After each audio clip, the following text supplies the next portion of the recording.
Tayo pare. Sabi mo. Ito yung address na sinulat ng GRO eh.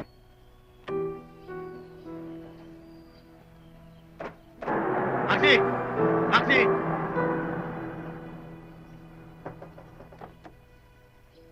Dito ba nakatira si Domingo Robles? Tatay ko po.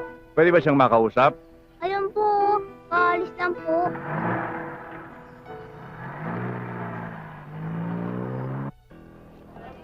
Yun o, maganda. Yun na.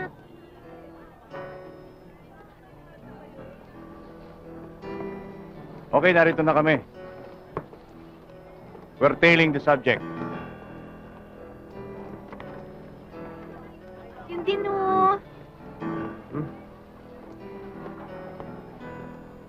Domingo Robles. Pwede ka bang maimbitahan? Bakit? Sa presinto lang tayo mag-usap. Pigilan yan! Susundan ko si Robles! Tiga! Tumama ka sa amin!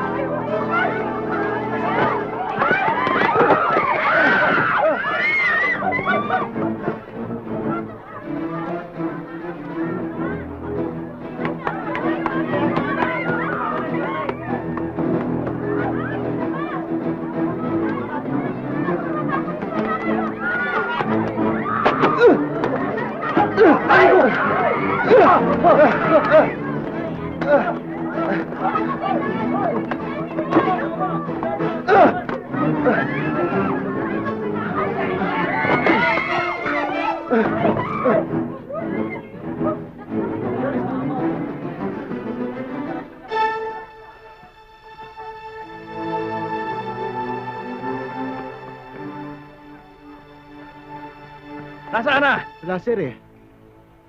Pambihira. Buti na lang nandun kayo. Ang swerte ko rin, no? Talaga namang maswerte ka eh. Noon pa.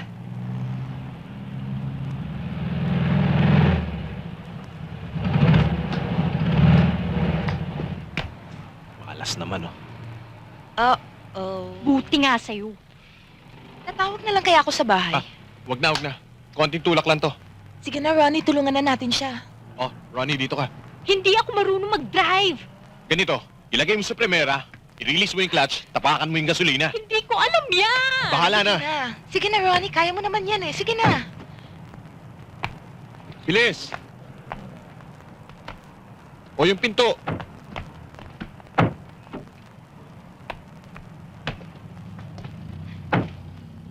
O, tulak! Ano? Ano bang gagawin ko dito? Yung clutch, i-release mo yung clutch! Clutch dito! Nasa kaliwa mo! Ha? Mali, hindi yan. Sige. Yan. Yan! Yan. Yes! Ha! Yes! O, Salamat.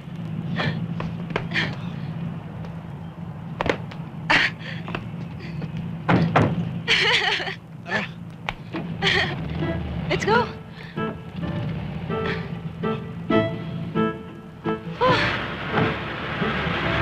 Benta ko na lang kaya ito sa factory ng beer para gawing tansan.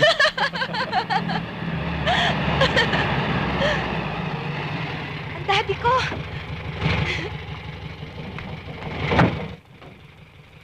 O ano? Nakita lang ang tatay niya, nakalimutan ka na. Ano bang problema mo? Kanina ka pa, KJ.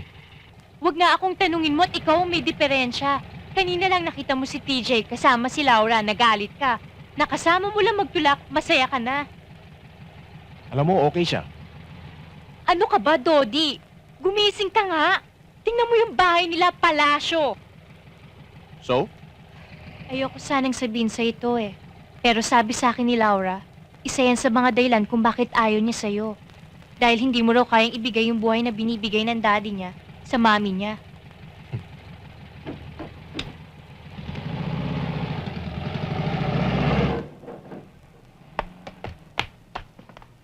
Sinong hinahabol mo, Iha?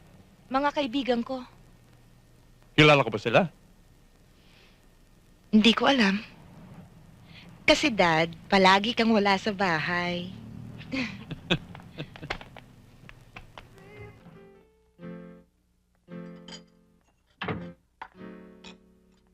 Hi, darling. Taman-taman dating mo, nakahanda ng pagkain. Ang magaling mo, anak. Sana ron. Ganyan sa piano, bakit? Naturingan pa man din ako isang magaling na hukom. Sarili kong anak, hindi ko madisiplina. Hoy! Ricardo, ano ba? Pa, ma, bakit? Hindi ko nga malaman dito sa papa mo eh. Ano ba nangyayari sa'yo, Ricardo? Matagal na palang hindi pumapasok sa eskwela ang batang yan. Mahigit ng 1 buwan. Pero Teddy, araw-araw mo alis ka ng bahay. Ang alam ko, pumapasok ka sa klase. Ililin lang laman niya tayo. Nagpakaloko pa rin pala siya dun sa kanyang combo, sa kabila ng pagbabawal ko. Teddy? Ma, punta sana kami ng Japan. Big break yun.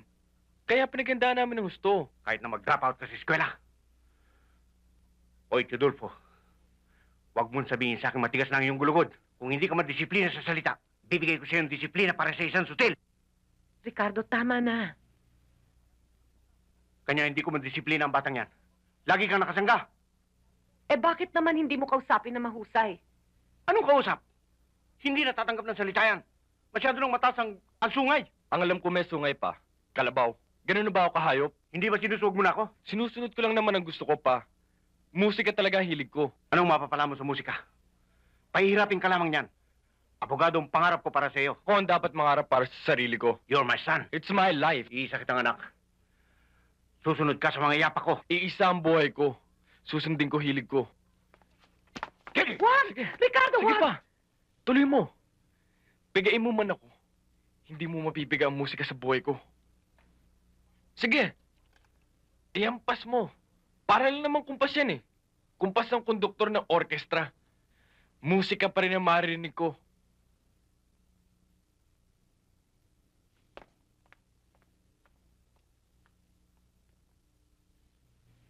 Ricardo, bilang isang hukom, dapat alam mo na hindi lahat ng kaso ay kayang ipanalo.